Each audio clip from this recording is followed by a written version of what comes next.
Shalom, bertemu kembali dengan Gracia Pilo di channel Inyo Manis. Ayo berapologetika. Kali ini saya mau menanggapi buku ini. Sanihu Munir membuat sebuah tulisan yang mencela, mengkritik pola makan umat Kristen. Judul bukunya, Apa Kata Yesus Tentang Babi? Inti buku ini adalah Taurat melarang makan babi. Tidak ada nabi-nabi makan babi. Para rasul tidak makan babi. Yesus pun tidak makan babi. Tapi kenapa orang Kristen sekarang makan babi? Kemudian dia langsung menuduh ini bukti kekristenan sekarang tidak mengikuti aturan yang dilakukan oleh yang ditulis dalam Alkitab, tidak mencontoh perilaku Yesus sehingga dia makan babi. Pertanyaannya itu seperti ini. Kenapa Sanihu Munir kok usil sekali kamu mempermasalahkan pola makan agama lain? Kristen bukan agamamu. Orang Kristen mau makan ini atau makan itu, kenapa kamu usil, mencaci maki, mencelanya, dan sampai membuat buku tulisan seperti ini? Kamu, Sanihu Munir mengutip Imamat pasal 11 tentang aturan-aturan mana yang boleh dimakan dan mana yang tidak boleh dimakan. Kemudian dia mengatakan yang meneruskan aturan Taurat tidak boleh makan babi adalah agama Islam. Jadi yang meneruskan ajaran Yesus ya Islam, bukan orang Kristen.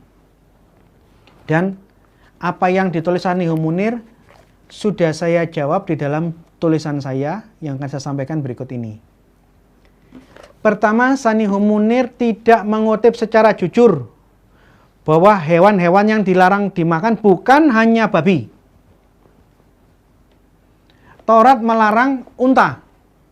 Islam makan unta. Islam minum susu unta. Bahkan minum kencing unta. Bukan hanya kencing unta. Di dalam hadis Sunan Ibnu Kusaimah, air perasan tai unta pun dikonsumsi. Nanti saya akan tunjukkan hadisnya. Di dalam Imamat pasal 11, pelanduk tidak boleh dimakan. Unta, pelanduk, terus apa lagi? Kelinci. Babi itu yang keempat.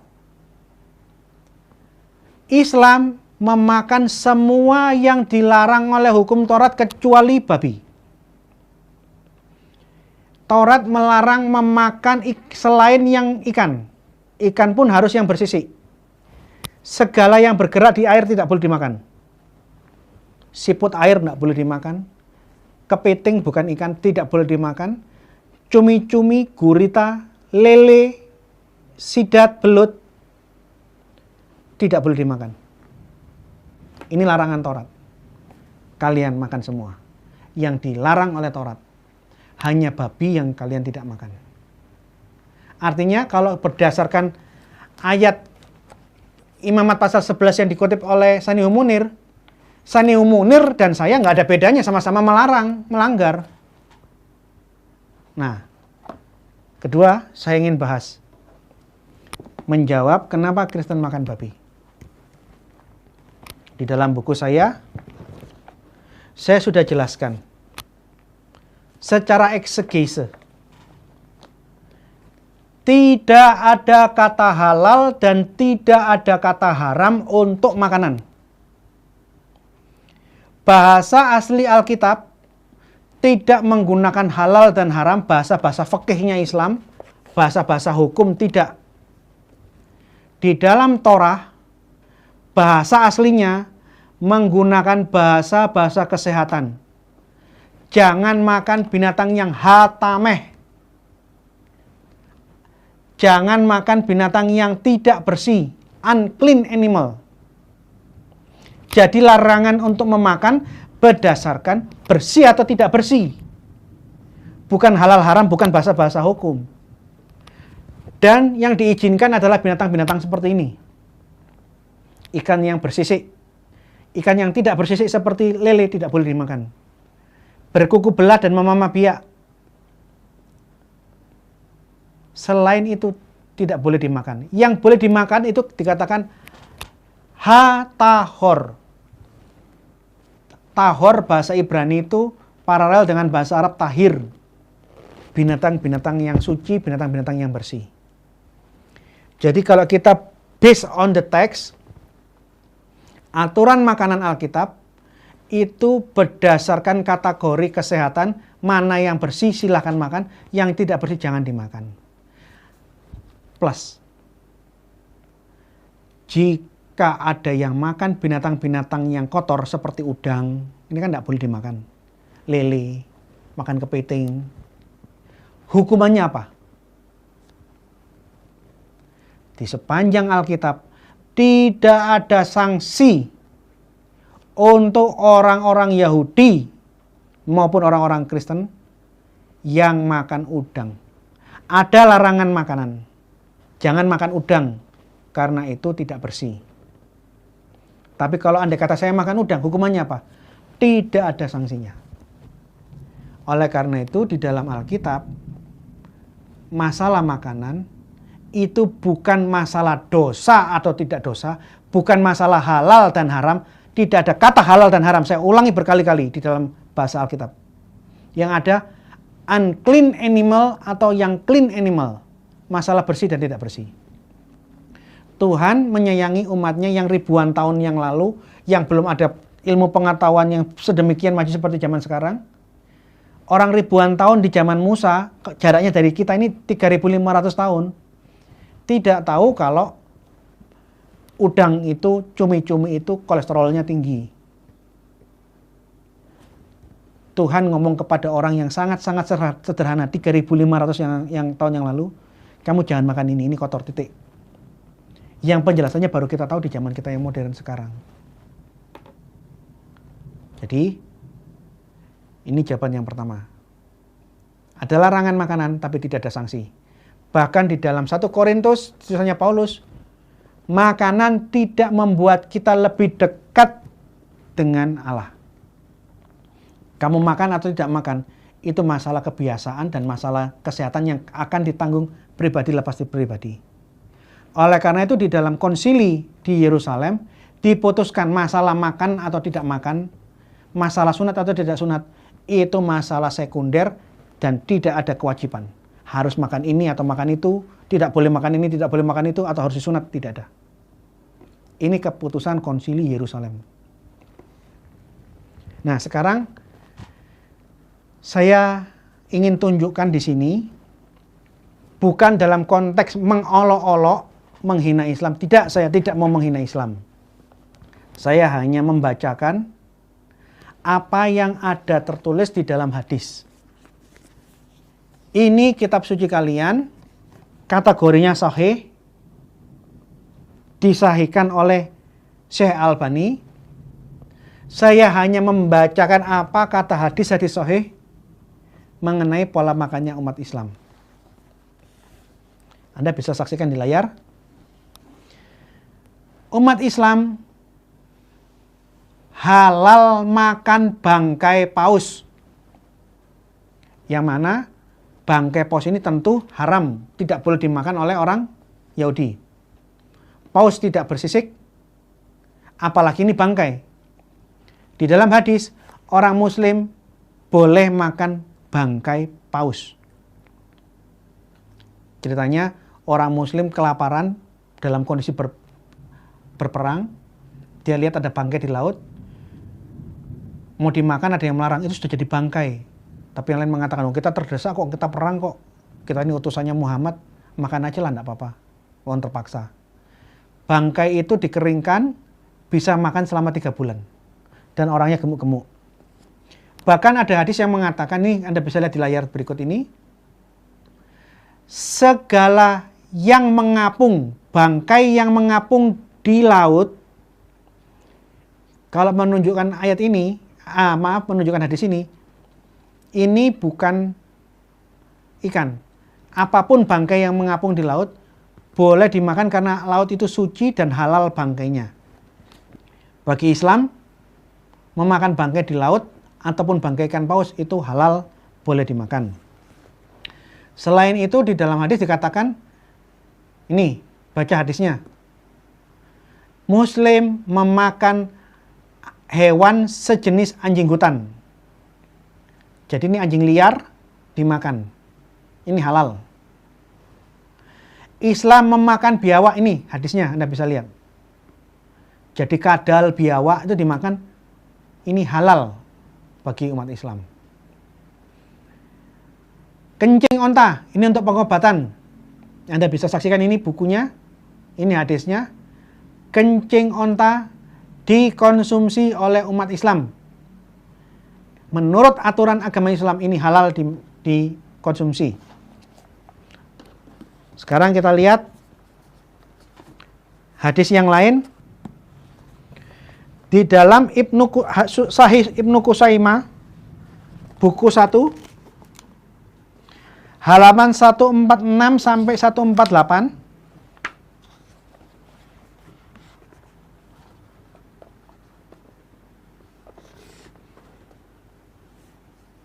Tolong di zoom yang sebelah sini.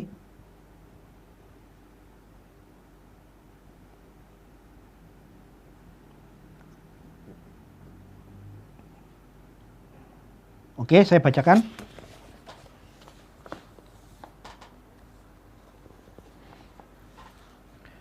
Kami pergi menuju Tabuk. Tabuk itu nama daerah. Saat terik matahari menyengat. Lalu kami singgah di sebuah tempat di mana kami dilanda kehausan sampai kami mengira leher-leher kami akan putus. Sehingga ada seseorang pergi mencari air. Dan ia pun belum kembali. Sehingga ia mengira lehernya akan putus. Sampai ada seseorang menyembelih untanya, lalu memeras kotorannya, meminumnya, dan sisanya itu, perasan air tai onta itu sisanya, diletakkan pada bagian-bagian tubuhnya, dilulurkanlah begitu. Ini loh. Hadis Sahih Ibnu Khuzaimah mencatat bukan hanya kencing onta bisa diminum untuk kesehatan, tetapi air perasan tahi onta juga pernah dikonsumsi, bahkan dipakai untuk semacam hand body, kira-kira gitu, untuk luluran. Nih, Anda bisa baca. Ya, ini polanya Islam. Ada lagi hadis nih. Hadis tentang tikus yang masuk ke dalam bejana yang isinya minyak. Dan tikusnya mati di dalam kubangan minyak. Hadis mengatakan, hadis ini terjadi saat di rumahnya istrinya Muhammad, siapa namanya itu? Maimunah. Hadis ini dari Maimunah. Maimunah itu istrinya Muhammad. Salah satu istri Muhammad. Tapi yang khusus dari istri ini adalah, dari Maimunah adalah, orang Islam dilarang berhubungan seks, menikah di saat menggunakan ihram, kain di saat berhaji, ini umroh. Tapi Muhammad menikahi dan berhubungan seks dengan Maimunah di saat Maimunah berihram. Nah, suatu saat di rumahnya Maimunah, istri yang dinikahi Muhammad saat dia berihram itu, ada tikus masuk dalam bejana minyak. Terus Maimunah nunjukkan, Muhammad, ini ada tikus mati di dalam bejana minyak. Muhammad bilang, buang tikusnya, cedok minyak sekeliling tikus, minyak lainnya silakan dipakai. Ini caranya orang muslim yang halal di dalam hadis. Ini saya sudah scan-kan di dalam buku saya. Kalau Anda tidak punya uang untuk beli buku susah nyari ini, Anda bisa cari buku saya. Semuanya sudah saya scan, saya tunjukkan kutipannya, penerbitnya. Termasuk nih, umat muslim dihalalkan mengkonsumsi makanan minuman yang kemasukan lalat. Kata hadis, lalat itu punya dua sayap. Di sayap yang satu ada racun, di sayap yang satu itu ada penawarnya. Jadi kalau ada ya lalat yang menempel atau masuk di dalam makanan atau minuman, masukkan semuanya supaya netral, kira-kira gitu. Nih.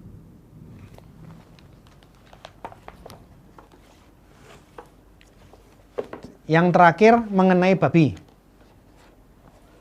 Di dalam surah Al-Baqarah 173 ada ayat yang mengizinkan makan babi kalau terpaksa. Jadi kalau orang muslim dalam suatu kondisi yang terpaksa, maka babi pun, bangkai pun boleh dimakan dan itu tidak dosa. Itu katanya Quran. Jadi saya ingin ngomong sama Sanihu Munir, kamu usil mengolok-olok orang Kristen dengan buat buku seperti ini. Saya tidak mau usil. Saya hanya membacakan apa yang ada di dalam hadis. Buku saya ini menggunakan 11 hadis sahih yang berbeda. 5-6 tafsir Quran.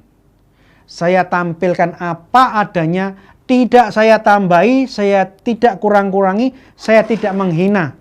Memang seperti ini aturan pola makan Islam. Apakah ini baik apa tidak baik? Ya itu urusannya orang Islam, menganggap baik ya silakan kamu makan. Tapi jangan paksakan pola makanmu, minum kencing onta, makan bangkai, menggunakan minyak bekas kecemplung tikus yang mati, atau apalagi itu. Makanan yang kemasukan lalat. Kalau memang ini sah untuk dimakan oleh orang Islam, ya silakan kamu makanlah. Termasuk ini. Kalau memang kalian suka meminum air perasan tai onta, dalam konteksnya di sini nih, keadaan terdesak. Kalau memang ini halal menurut Islam, ya silakan Anda konsumsi. Yang ada apa? Kita harus saling toleransi. Saya Kristen sangat menghormati apapun pola makan kalian. Saya tidak pernah menuduh, mengata-ngatai, mengolok-olok pola makan kalian. Kalau ini halal buat kalian, ya silahkan lakukan. Demikian pula, apapun pola makan orang Kristen, bukan urusan kalian orang Muslim. Hormati pola makan kami.